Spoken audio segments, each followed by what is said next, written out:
이제 체육 금지, 실내 체육 시설 금지 명령이 내려졌잖아요. 그죠? 그러면 수도권에 그렇게 내려졌는데 제발 제가 부탁드리고 싶은 건 뭐냐면요. 쉬라는 거 아니에요. 다져야 될 시간이거든요. 수련생이 올 때는 뭘 합니까? 수업을 해야 되는 게 당연하죠. 아이들이 귀가가 되면 관리를 하는 거죠. 되돌아보는 시간이죠.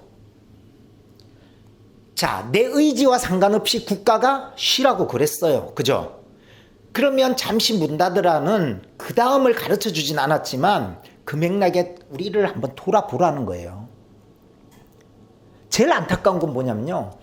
저기 파주에 있는 관장님이 일산에 가 있고, 일산에 있는 관장님이 수원에 와 있고, 수원에 있는 관장님이 성남에 가 있고, 이렇게 막 다니는 거예요.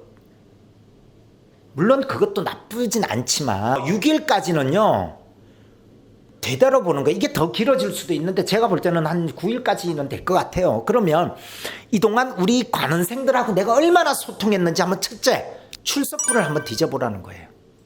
출석부를 뒤져보고 내가 혹시나 놓치거나 관심도가 덜했던 아이, 그리고 이 아이를 얘기했을 때 어떤 특성이 딱 들어오진 않는 아이들 있을 거예요. 이게 첫 번째입니다. 그 아이들은 무조건 통화하셔야 돼요. 첫 번째예요. 출석부를 봤는데 그 아이가 들어오지 않아, 머릿속에 그 아이의 모습이나 특성이 문제 있는 겁니다. 이거 무조건 찾아내셔야 돼요. 그런 아이들은 퇴관으로 이어집니다. 그 아이를 찾는 기간입니다. 자, 두 번째는 뭐냐면요. 두 번째는 우리가 아이들이 왔을 때는 아이들과 대면 수업을 했죠. 이번에는 비대면이면 뭘로 하냐면요. 전화 통화라도 꼭 하셔야 됩니다. 근데 우리가 전화 통화를 하면 해야 될 말이 없어요. 그리고 굉장히 중요한 얘기를 하려고 그래요. 그럼 의미가 없습니다. 자, 잘 들으셔야 돼요. 그냥 아이들이 좋아할 만한 개그 하나를 던지셔도 돼요. 그리고 아이들이 웃을 때 끊으세요, 그냥. 여기에서 의미를 더 담으면 좋겠지만 의미를 담기까지 힘들다 그러면 재미만 던져주고 기다리시면 됩니다. 꼭 하셔야 돼요. 두 번째예요. 굳이 엄마하고 얘기를 많이 하려고도 전화를 받기를 좋아하는 부모님이 있는가 하면 전화를 받기 불편해하는 부모님들이 계셔요. 그 부모님하고 굳이 할 얘기가 없는데 이 얘기 저 얘기 만들어내려고 구구절절히 하면요, 죄송한데 받는 부모님도 어색합니다. 이거는 평소에 소통을 안 했던 거예요. 만약에 부모님이 받고 싶어 할 정도로 부모님과 관계를 잘 가져놨다면 이 도장은 무조건 대박 나죠. 그러니까 교육관이 잘 되는 도장은요, 교육관은요, 아이들 성향도 잡지만 부모님 성향도 다 잡습니다. 한번 잘 보세요. 진짜 200명 300명 되는 관장님 도장은 다 그래요. 정말로. 근데 굳이 학부모 만나면 내가 머리가 아파, 뭘 갑자기 얘기해야 되는지 몰라, 얘기 안 하셔도 됩니다. 아이만 일단 즐거워하게끔 만드시면 된다는 얘기예요. 그리고 퀴즈를 내서 맞힌다. 뭐 예를 들면 뭐 그냥 좀 이런 퀴즈도 괜찮잖아요. 예를 들면 요즘에 무관중 경기로 되는데 막 그 경기가 막 무관중 경기로 되는데 막 불나도록 좋아, 막 와 사람들이 환장을 불날 정도야.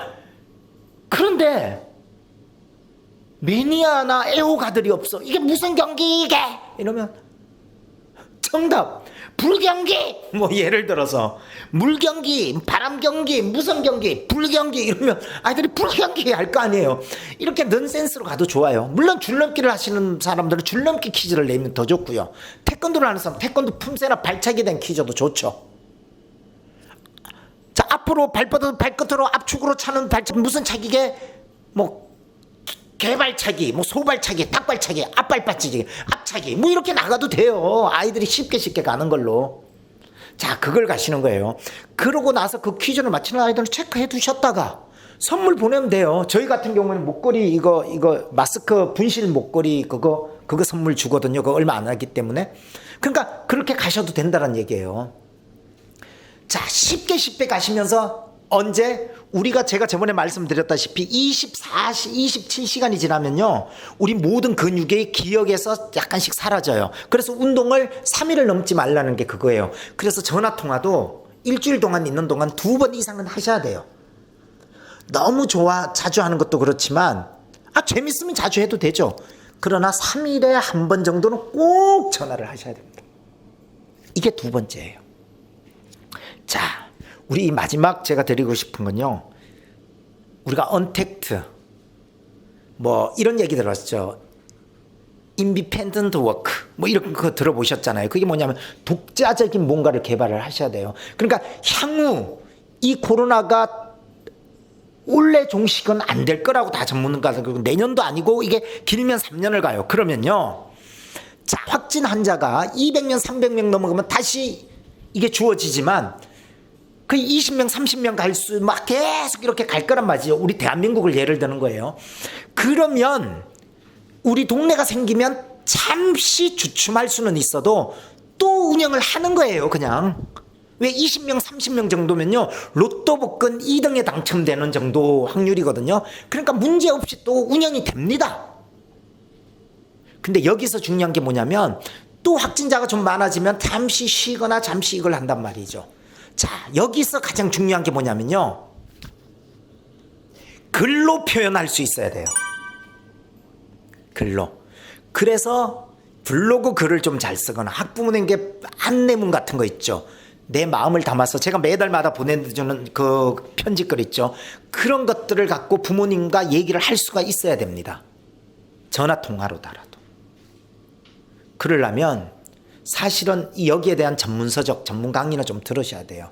그건 맞아요. 저도 글쓰기가 굉장히 힘들었는데 제가 행복 높이뛰기 쓰면서 글쓰기를 하기 좋아하는데 나는 진짜 잘했다 생각하는 게 글 쓰는 걸 조금 해봤다. 여기에 대해서 아주 잘 쓰지는 못해도 그래도 학부모에게 안내문 정도는 쓸 수 있다. 여기에 대해서 너무너무 감사하게 생각하고 있습니다. 우리가 브로카 영역이 있고요. 저기 무슨 영역이 있냐면 베르니케 영역이 이렇게 있다고 그래요. 이제 베르니케 영역은 뭐냐면 어떤 언어나 뭐 이런 것들을 받아들이는 수용하는 능력이고요.